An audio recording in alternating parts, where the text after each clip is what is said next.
예, 시작하겠습니다.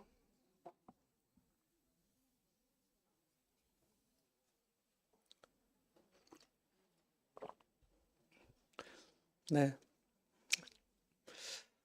진도가 조금 늦었어요. 유능한 전도자 되기 빨리 하겠습니다. 음. 유능한 전도자는 유창하게 설파하는 사람이다. 열심으로 전하는 사람이다. 또 결신을 잘 이끌어내는 사람이다. 또 한술 더 떠서 복음의 본질을 잘 지키며 전하는 사람이다. 이렇게 말할 수 있을 겁니다. 유능한 전도자의 조건은 이런 네 가지 정도 제가 생각해 봤어요. 좋은 인간관계를 가져야 되고, 예. 좋은 인간관계 가지려면 어떻게 해야 돼요? 좋은 사람이어야 되죠. 그렇죠? 좋은 사람이어야 돼요. 사람들과 관계를 맺을 때는 이기적으로만, 사람들은 되게 본성적으로 이기적이잖아요. 그죠? 제 본질이 바로 이기심이에요. 자거든요. 나밖에 몰라요, 사람들이. 이게 죄거든요. 근데 이거를 좀 벗어나서 다른 사람에게 배려하고 다른 사람 먼저 생각하고 다른 사람의 유익을 구하는 사람은 좋은 사람이라고 평을 받거든요.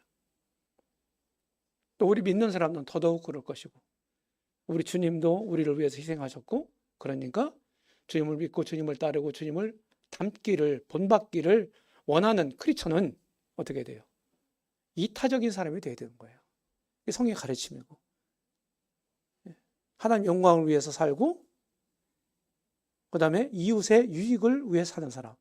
이게 우리 신앙생활의 목적이에요. 고린도전서 10장 31절부터 33절까지. 그리고 성경을 넓고 깊게 알아야 돼요. 전도는 그냥 내가 언제까지 준비 잘 해가지고 해야지 그러지 말고 현장으로 가서 한번 부딪혀 보세요. 그러면은 금방 어떻게 됩니까? 자신의 부족을 경험하게 돼요. 아무리 성경을 구원받은 지 오래되고 했어도 금방 부족을 느껴요. 부족을 느껴야 어떻게 합니까? 본인이 공부할 생각을 갖는 거예요. 내가 그걸 배워야 되겠구나. 훈련받아야 되겠구나. 근데 우리가 알고 있는 알량한 그것만 가지고 사람들이 막 전하고 하면은 그냥 판단하고 앉았다고요. 실제 한번 해보세요. 쉽지 않아요. 리더와 성도의 관계도 마찬가지예요. 리더의 자리에서 진짜 책임감을 가지고 그 일을 한번 해보시라고요. 다 할 수는 없잖아요. 해본 사람만이 알 수 있어요. 쉬운 게 아니에요. 성경을 넓고 깊게 알아야 돼요. 어떤 질문을 할지 몰라요. 구도자가. 네. 전도할 때 실제로 전도자가 주도권을 가지고 쭉 내가 데려가고자 하는 곳이 있잖아요. 전도자가. 맞죠? 데려가고자 하는 목적지가 있죠. 그러면 주도권을 가지고 가야 가는 거예요. 근데 구도자에 끌려가면 안 돼. 전도자가. 그렇다 할지라도 일방적으로 막 그냥 우격다짐으로 되는 게 또 아니잖아요. 전도가. 그렇죠? 상대방의 어떤 인격적인 그런 분들 존중해 주면서 잘 이렇게 안대를 해가야 된단 말이에요. 그러면 질문을 때때로 할 때가 있어요. 그러면은 그런 것을 대답할 수 있어야 합니다. 근데 우리는 다 할 수 있는 사람 아니잖아요. 그러니까 모르면 어떻게 돼요? 그 문제는 제가 확실하게 지금 제가 대답하기가 어렵습니다. 제가 더 한번 자료를 찾아보고 공부를 해서 답변을 드려도 될까요? 이렇게 솔직하게 자꾸 그런 걸 막 모른다는 걸 포장하려고 이런 거 저런 거 막 둘러대고 이렇게 하면 안 돼요. 금방 구도에 캐치하거든요. 그러면 신뢰성이 확 떨어지는 거예요. 아셨죠? 모르면 모른다고 하세요. 내가 알고 내가 믿고 내가 아는 이거를 내가 전해줄 수 있다. 구원받는 데에는 지금 구원받는 문제에 대해서 얘기하는 거니까 구원받는 데는 전혀 지장이 없다. 그런 거 몰라도. 이렇게 얘기하면 되잖아요. 그럼 나중에 차차로 알아도 된다. 이렇게. 그리고 성령을 따라 살아야 돼요. 영적인 일은요, 영적인 이 성령의 도우심이 절대적으로 필요한 거예요. 절대적으로. 전도하는 일은 말할 것도 없어요. 그래서 성령을 따라 살아야 된다. 이 말이 무슨 말이에요? 아까도 얘기했죠. 말씀을 따라, 말씀을 순종하는 삶을 살아야 돼요. 말씀을 순종하는 삶. 이럴 때 성령께서 나를 통해서 역사하신다. 성경과 말씀과 무관한 삶, 불순종하고 명백하게 이렇게 하면서 성령의 역사를 기대하지 마세요. 하나님 말씀을 내가 불순종하고 무시하고 이러는 사람은 누굽니까? 하나님을 경외하는 사람이 아니죠. 그렇죠? 우리 주님이 요한복음 14장, 15장, 16장 다락방 강화라고 하는 그런 말씀에서 성령님에 대한, 내가 가면 성령을 내가 보내겠다. 다른 보혜사를 내가 보내겠다. 계속 약속하시거든요. 성령에 대한 약속. 약속된 성령이 사도행전 2장에 오시는 거예요. 2장에서 오순절 날에. 그런데 요한복음에서 뭐라고 말씀하냐면 성령이 오시면 그가 나를 나타내리라 그랬어요. 네. 우리 주님이 말씀하셨어요. 성령님의 역사는요, 어떤 사람들을 막 드러내는 게 아니고, 들춰내는 게 아니고, 오직 그리스도, 예수 그리스도, 그분을 드러내시고, 그분을 오해하는 거예요. 성령님도 분명한 인격적 존재죠. 삼위일체 중에서, 하나님 삼위일체 중에서. 근데 자신을 드러내지 않고, 성령님은 자기를 드러내지 않고, 그리스도만을, 하나님의 아들만을 드러내시는 거예요. 우리 안에서 성령이 역사를 하시잖아요. 그러면은 분명한 거예요. 자, 어떤 믿는 사람, 크리스찬을 통해서, 나를 통해서 성령께서 역사하시는 것을 어떻게 우리가 분별할 수 있는가? 그 사람이 하는 말이나 그 사람이 하는 태도나 그 사람이 하는 행동을 통해서 주님이 드러나시는가?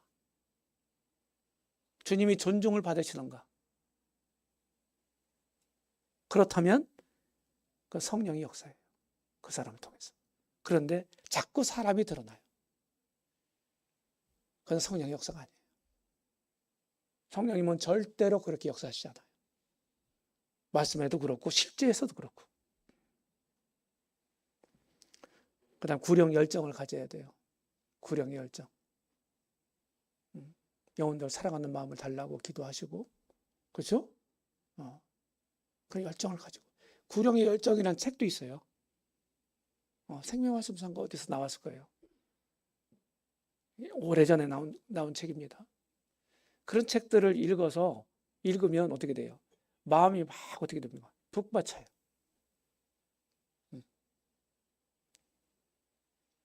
그래서 전도자 이런 어떤 소양을 좀 계속해서 좀 다지시기를 바랍니다. 네. 좋은 관계 갖는 법. 재물로 친구를 사귀라 그랬어요. 재물. 불의의 재물로. 불의의 재물은 그냥 못된 짓 해가지고 번 돈으로 사람들 하라는 말이 아니에요. 이 재물 자체를 그냥 불의하다 이렇게 표현한 거예요. 아셨죠? 재물 자체를. 이거는 검은 돈이란 뜻이 아니에요. 네. 돈도 색깔이 있더라고. 네. 검은 돈을 세탁하면 하얀 돈이 된대. 돈 세탁이란 말이 있잖아요.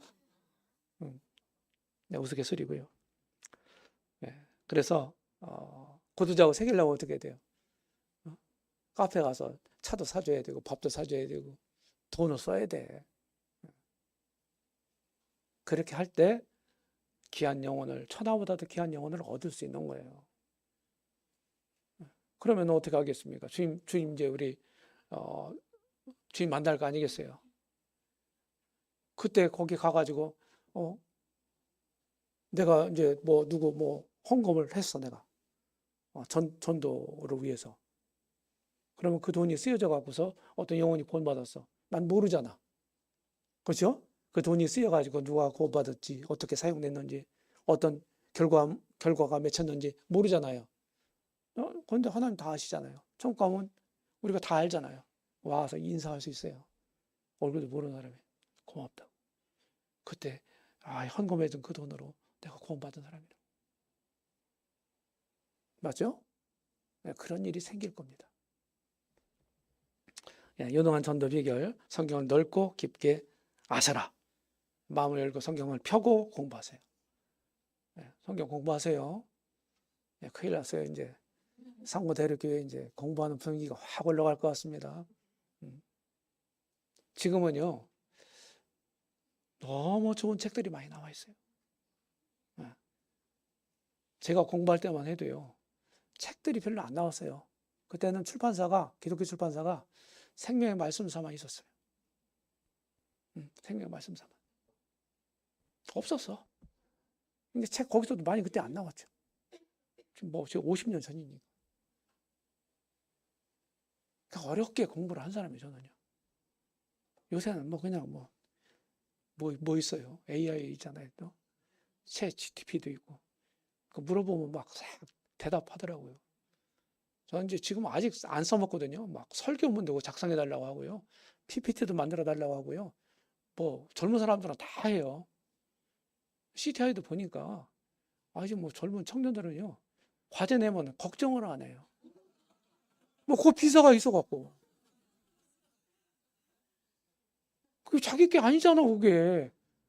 공부하라고 이렇게 과제를 낸 건데, 고민을 하고 좀 시간 좀 드리고, 그렇게 해야 되는데, 이렇게 한다니까, 요새는. 모양새는 갖췄지만, 그건 다 쓰잘데없는 거예요.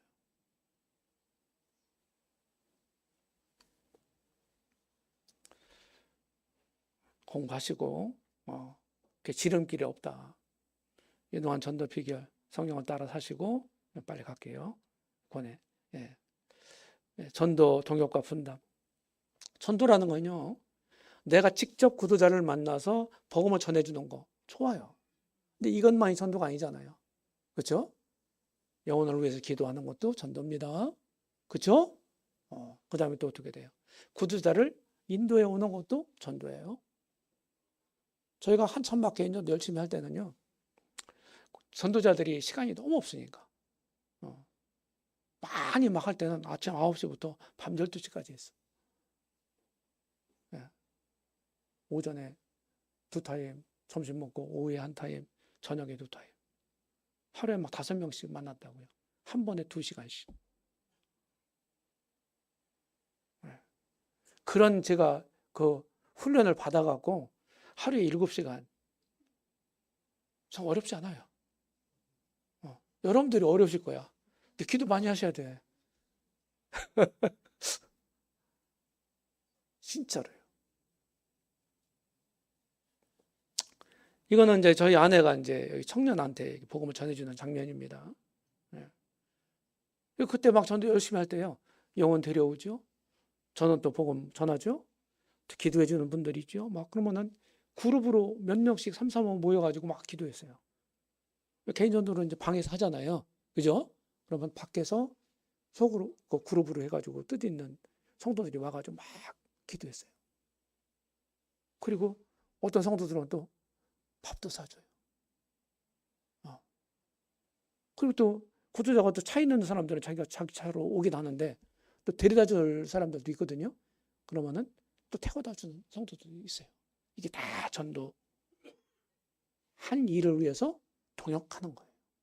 다 전도하는 거예요. 우리 1차 목표는 뭡니까? 내가 구조자 만나서 하나님 말씀을 전해주는 전도자. 이걸 목표로 세우세요, 일단. 아셨죠? 근데 꼭 이걸 못한다고 해서 내가 전도 못해. 이렇게 하지 마세요. 그런 분들을 위해서 기도하시고 돕는 일 하세요. 아셨죠? 다 함께 이렇게 할 수 있어요. 이렇게 말씀드렸습니다. 이거 아까 시간에 해야 되는 거예요. 자, 빨리 넘어가겠습니다. 관계전도 좋은 인간관계를 맺어야 됩니다. 좋은 인간관계를 맺어야 돼요. 관계가 왜 중요합니까? 여기 보면요. 미국에서 한 여론조사예요. 여기 보세요. 여러 가지 방법을 가지고 이 네 가지 방법이 있거든요. 보세요. 친구나 친척의 초대. 이게 압도적이에요. 우리나라는 안 그런 것 같아요? 전부 대부분 이제 교회 집회나 보험 집회나 이럴 때 하면은 누구 데려와요? 막 길거리에 있는 막 생판 막 모르는 사람 막 붙잡아가지고 막 들어와요? 강제로? 그렇게 안 하잖아요. 다 지인이잖아요. 그죠? 가족들이나 친구들이나 직장 동료나 지인들이잖아요. 맞죠? 이렇게 안내해 오는 거예요. 이런 여러 가지 일들을 교회에서 할 수도 있어요. 예. 근데 어떤 게 더 효과적인가? 이런 것들을 좀 할 수도 있습니다. 잘 생각해 보시고. 구도자들과 접촉할 수 있는 거리를 좀 교회적인 행사 차원에서 만들어도 좋아요. 예. 만들어도 좋아요. 호주 같은 경우는요, 우리나라하고도 조금 다른데, 호주는 이제, 어, 기독교가 편만하잖아요. 그 우리처럼 지금은 좀 많이 달라지긴 했는데, 한국에서는 우리 모임이 상당히 기독교계에서 부정적인 이직을 가지고 있었잖아요. 그죠? 근데 호주는 안 그랬었나 봐요. 그러니까 예배당 오픈하는 거예요. 그래서 뭐 탁구대도 놓고 이렇게 하고, 뭐, 사모님들이 또 솜씨 있는 분들이 해서 무슨 또 뭐 뜨개질 한다든지 뭐 한다든지 뭐 이런 거 있잖아요. 그런 것들을 또 하는 거예요, 같이. 이웃들을 초청해가지고. 그리고 또 뭐 무슨 뭐 실력 있는 좀 이런 재능 있는 분들은 그런 탤런트를 활용해서 구조자들에게 도움을 주고 그러면서 접촉점을 만들어가지고 그렇게 해서 친해지고 그래서 끝내는 어떻게 복음을 전해주는 이렇게 되게끔 만드는 거예요. 저희 교회도 지금 99년도에 건축을 해가서 지금 현재 예배당 이사 갔다 그랬잖아요. 처음에는 5월달 가정의 달에 경로 효친 대회라고 그래가지고 아주 돈을 많이 써가지고서 하루 거대한 행사를 했어요. 막 이벤트도 막 유명인도 초청하고 막 무슨 뭐 의사들 뭐 이렇게 해가지고 또 진료도 무료 진료도 봐주고 공연도 하고 막 그랬어요. 그 달란트 있는 형제자매들 초청해가지고 그러다가 몇 대 지난 다음에 한 달에 한 번씩 주변에 있는 노인들을 초대해서 접대를 시작했습니다. 접대 한 달에 한 번씩. 화요일 날 자매 집회로 모이는데 세 번째 주, 두 번째 주에 세 번째 주에 세 번째 주, 세 번째 주에 정해놓고서 해요. 많이 오실 때는 한 7, 80명이 오셨어요. 노인들이. 지금도 수십 명이 오신대요. 지금까지 이어지고 있어요. 처음에는 우리가 뭐 복음 듣고 가세요. 막 이렇게 사정 안 했어요. 성스럽게 친절하게 안내해주고 접대해주고 선물도 주고 그럼 가는 거예요. 네. 몇 년 지나니까 우리가 뭐 밥만 얻어먹으면 안 되잖아. 말씀 듣고 가야 되던 거 아니요? 스스로 노인분들 입에서 나왔어 그 말이. 지금은 말씀을 듣고 가신대요. 제가 이제 남의 얘기 하잖아요. 제가 떠났기 때문에 그래요. 교회 사역을 제가 완전히 뒷전에 있는 거거든요. 다 위임했으니까.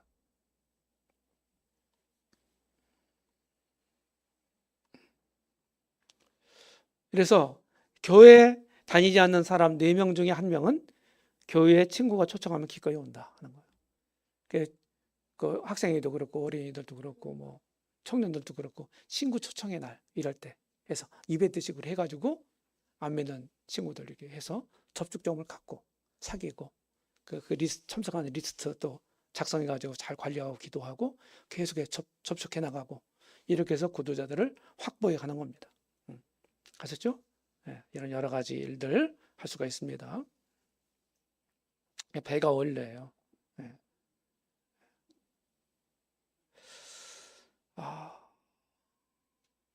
일곱 명이 구원받은 사람 7명이 있다고 생각해 보세요. 7명. 어제도 얘기했죠. 배가 원리. 첫 해는 그냥 7명이죠. 근데 그 첫 해에 한 명씩 전도를 했다. 그래서 그들이 믿었다. 그러면은 어떻게 됩니까? 어떻게 돼요? 4명이 예, 이렇게 하면 7명이잖아, 7명. 그렇죠? 7명이었는데 이렇게 해서 몇 명이 됩니까? 이게 그 7명이 우리 각자의 전도 1차 대상자다. 제가 어떤 자료에서 이제 본 건데 우리가 진짜 가깝게 지내는 사람 7명 이상은 있다는 거예요. 찾아보면 이 7명이 1차 전도 대상이다. 네. 그 리스트를 만들어서 전도한다는 거예요. 이렇게 해서 이제 쭉 이렇게 단계단 예별로 나가면은 이렇게 엄청난 숫자로 배가가 된다 하는 얘기예요. 그래서 멀리 보지 말고 막연하게 생각하지 말고 가까운 사람들에게 복음을 전해보시라 하는 거예요. 자, 어제도 얘기했죠? 전도 대상자의 감소 원리. 자, 주님 믿은 지 오래된 분들일수록 구도자가 적어. 왜 그러냐 그랬더니 두 가지 이유예요. 하나는 주변에 있는 분들이 복음을 전해서 주님 안에 많이 들어왔든지 또 아직 안 믿은 사람들도 해볼 만큼 내 입장에서 해봤어 다. 맞죠?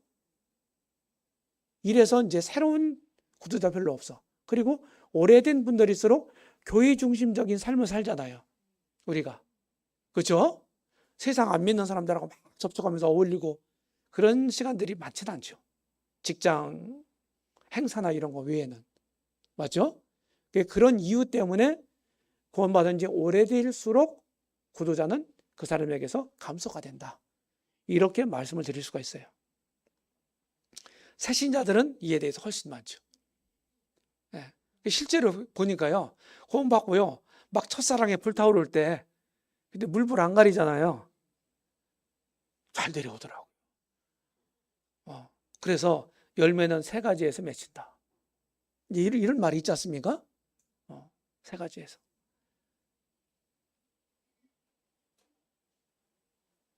그리고 보세요. 이건 이제 오래된 고목이잖아요. 여기서 꽃이 피니까 얼마나 이뻐요. 맞죠? 그래서 구원받으신 지 오래된 우리 형제자매들도 그냥 제가 이런 얘기 했다고 해서 그래 이러면서 자포자기 하지 마시고 기도하시면서 한번 해보세요. 도전해보세요. 네, 이렇게 아름다울 수 있어요.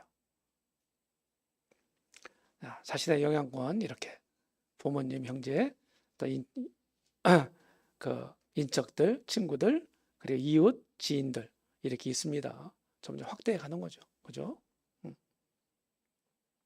이렇게 이제 리스트를 만들어서 작성을 해보는 거예요. 한번 실제적으로 전도를 하려면 참된 친구 되어주기 지나가겠습니다. 그래서 이제 소그룹 공부가 있는데 소그룹 공부 저희는 이제 한동안은 이제 어떤 교회에서도 그런 시도를 했었어요. 하는 교회를 제가 알고 있는데 저희도 그랬어요. 그냥 단번에 이제 교회로 그냥 교회 가자 이렇게 하면은 안 믿는 사람들은 일단은 거부감을 갖기가 쉬워요. 맞죠? 그래서 우리 집에서 우리 이렇게 몇 명이 이렇게 모이는데 한번 여기 한번 와볼래요? 그러면은 부담감을 훨씬 적게 갖는다 이 말이죠. 구도자가 와서 밥도 같이 먹고 퇴근하고서 와서 뭐 금요일 날 뭐 저녁에 모인다. 예를 들어서 그러면은 퇴근하잖아요. 그러면 밥도 안 먹었을 거 아니에요. 우리 집에서 저녁 준비해 놨으니까 퇴근하자마자 바로 오세요. 저녁 식사하고 그냥 담소를 나누는 거예요. 친분 쌓기 위해서. 거기 이제 믿는 형제자매들이 몇 명 있을 거 아니에요. 그러니까 서로 이제 그 구도자를 배려하면서 우애해주면서 그 얘기 들어주면서 그러면은 점차적으로 1번, 2번, 3번, 4번 이렇게 횟수가 증가함에 따라서 마음을 열게 돼요. 세상에 바쁘게 살아가잖아요. 자기 속내를 털어놓을 사람들이 많잖아요. 실제로. 근데 거기서 털어놓게 되더라는 거죠. 내 속에 있는 얘기를 꺼내놓는다는 얘기는 뭐 마음이 열렸다는 얘기잖아요. 그 사람들에 대해서. 그럴 때 조심스럽게 복음으로 접근해 보는 거죠. 억지로 되는 게 아니에요. 네. 이제 저희 교회에서는 이제 이렇게 소그룹을 이렇게 만들어 봤었습니다. 여러 그룹들이 있어요. 여기에 이제 구두자들을 초청하는 경우도 있었고, 예. 그래서 이제 영혼을 어떻게 해요? 구령이라는 건 영혼을 구한다 하는 뜻이잖아요. 구령하는데 17단계가 있다. 그래서 믿고서 구원받았다. 요 8번이 요 때야.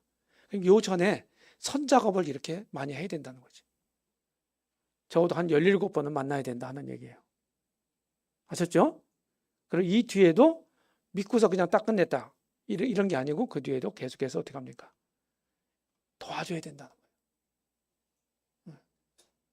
그래서 참된 전도자가 되려면, 유능한 전도자가 되려면은 이 구원받은 후에 새신자들을 케어해주고 양육할 수 있는 이런 수준까지 갖추어야 된다 하는 거예요. 갖춰야 된다. 나한테 직접적으로 이제 복음을, 하나님 말씀을 전해줘서 내가 믿었어. 그러면은 그분과 나는 어떻게 특별한 관계가 형성되는 거거든요. 맞죠? 맞아요, 안 맞아요? 물론 거기에 간접적으로 많은 분들이 관여되어 있을 수 있어요. 기도해주고 뭐 해주고 하는 분들이 있잖아요. 요번에 결정적으로 결신을 했어요. 믿었어요. 구원받았어요. 그런데 첫방에 딱 되는 분들이 그렇게 흔하지 않아요. 전도를 해보면. 근데 그 이전에도 여러분들을 거쳐왔잖아요. 그런 것들이 다 무효한 게 아니에요. 그런 바탕 위에서 지금 결신을 한 거예요. 아셨죠?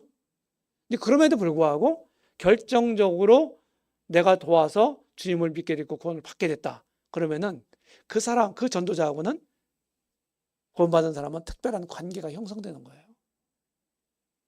그러니까 잘 도와줄 수 있죠. 내 말을 잘 들을 거 아니겠어요? 기도만 들을 거 아니겠습니까? 그러니까 내가 그런 실력을 갖추고 있어야 된다는 얘기예요.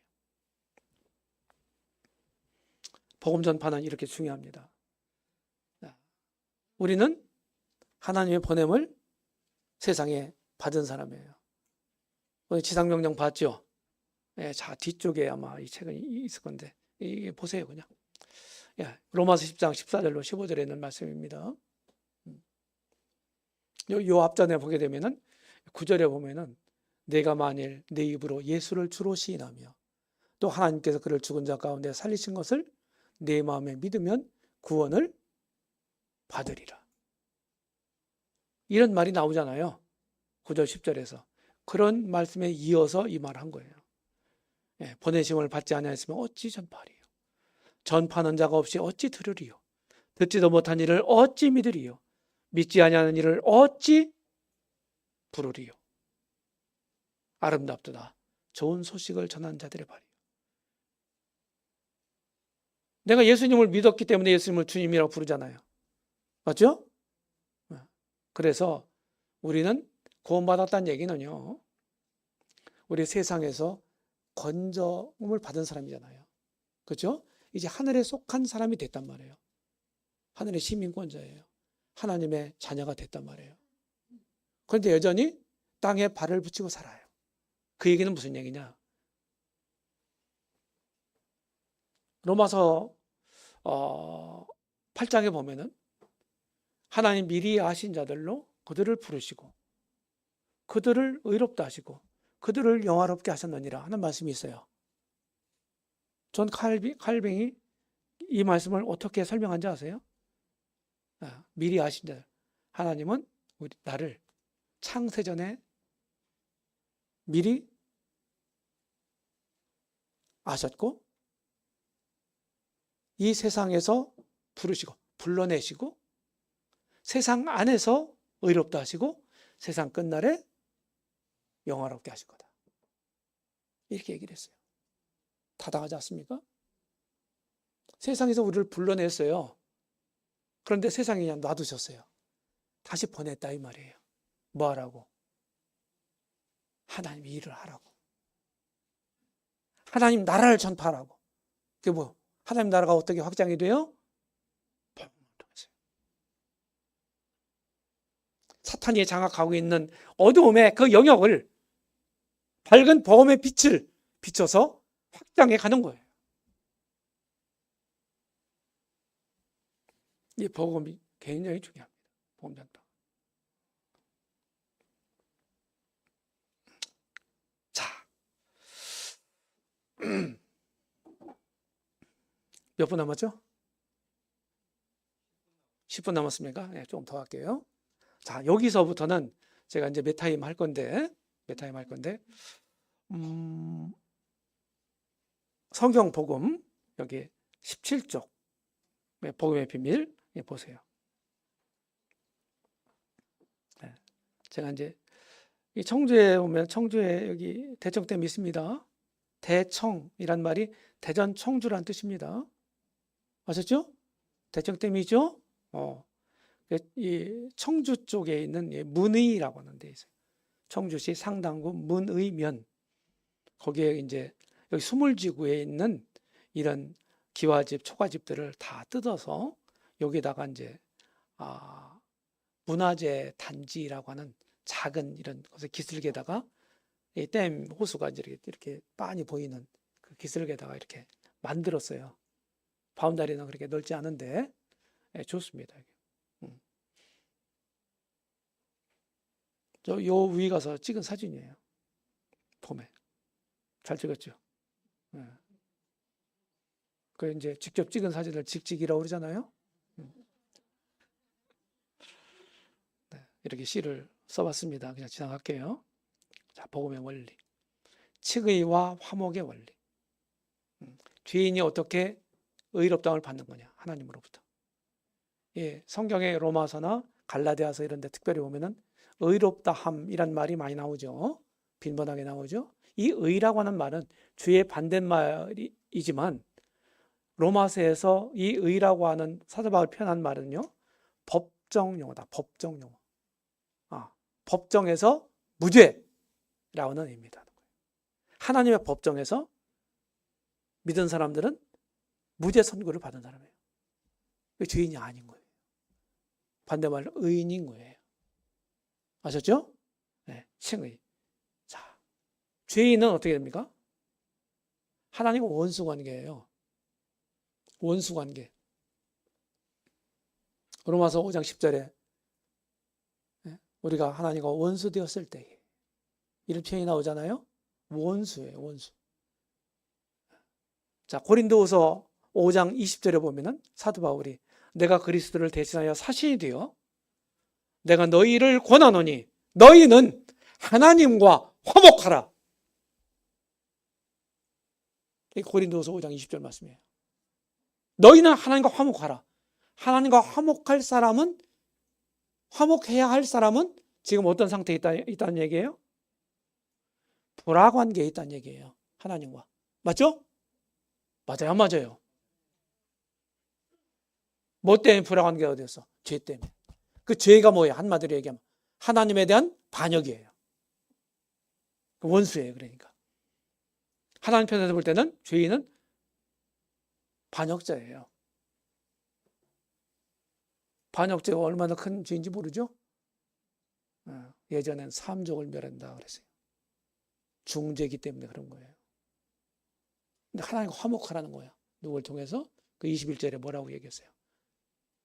고린도후서 5장 20절 그 다음 절, 하나님과 화목하라고 그러고서 그 다음 절에 화목할 수 있는 비결이 있어요.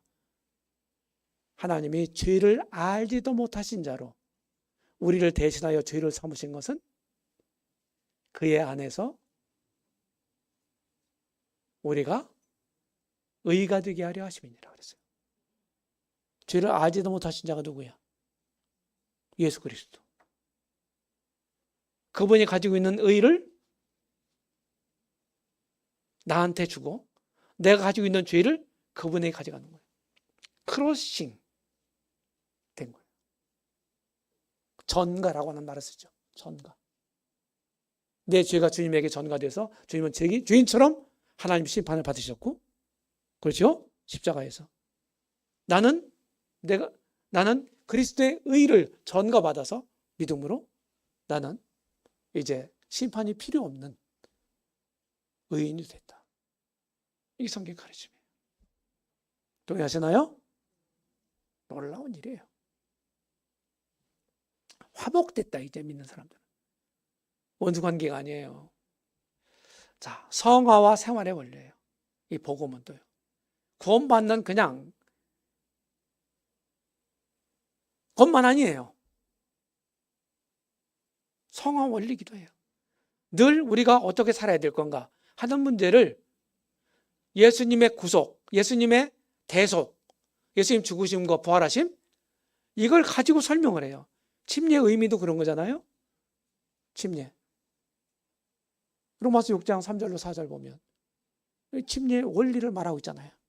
의미를. 그죠? 새 생명 가운데서 살게 하려고. 그리고 데살로니가전서 5장 10절에 보니까, 여기 보니까 예수께서 우리를 위하여 죽으사 그랬어요. 죽으셨다. 이게 뭐예요? 대속이잖아요. 그렇죠? 우리로 하여금 깨어있든지 자든지 자기와 함께 살게 하려고. 그냥 복음은요, 천국 가게 하는 티켓을 주는 수단이 아니에요. 그 수단만이 아니에요.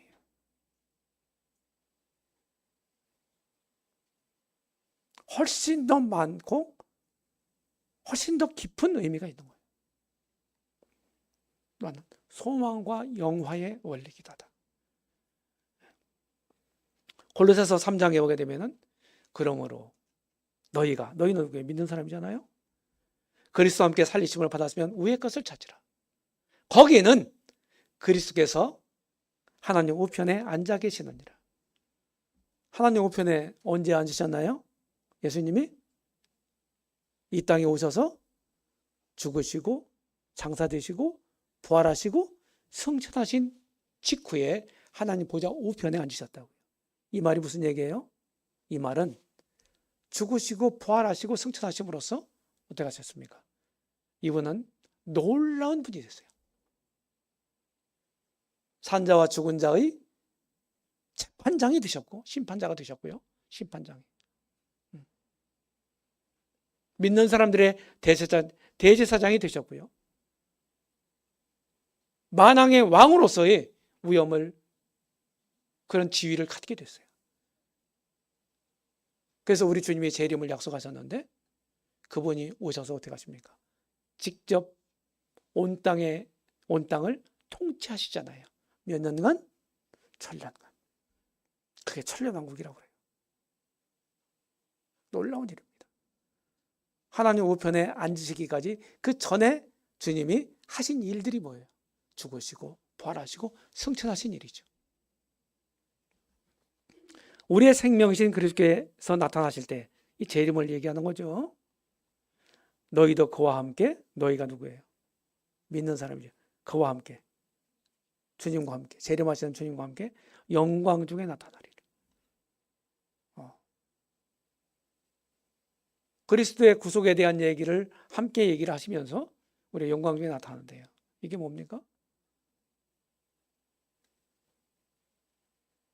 복음은요, 우리에게 소망을 주고 우리가 결국 궁극적으로 이 복음에 의해서 영화로운 자가 된다. 하나님의 영화에 참여하게 된다. 이런 말이 되겠습니다. 놀라운 일이죠. 그래서 우리는 복음으로 신앙을 갖고 복음으로 살아가는 사람이에요. 복음으로. 복음의 원리를 잘 이해하시기 바랍니다. 이제 앞으로 계속 나올 텐데. 자, 여기는요. 이제 이거는 여러분 교재에 없어요. 잘 들으세요, 이제. 잘 들으세요. 이거는 지난번 1월 달에 우리 지저스 컨퍼런스를 했어요. 예, 그때 주제가 이제 복음과 전도였거든요. 근데 그때는 50분 10강을 했거든요. 그러면서 이제 이 복음에 대한 이 뭔지, 신약성경에서 말하고 있는 복음이 뭔지를 좀 함께 나누면 좋겠다는 생각을 가지고 준비를 했어요. 네, 그래서 함께 나눴어요. 그리고 여기 상모대교회 이제 전도 세미나 있잖아요. 가서 훨씬 많이 보강을 했습니다. 거기에다가 아셨죠? 업그레이드를 해가지고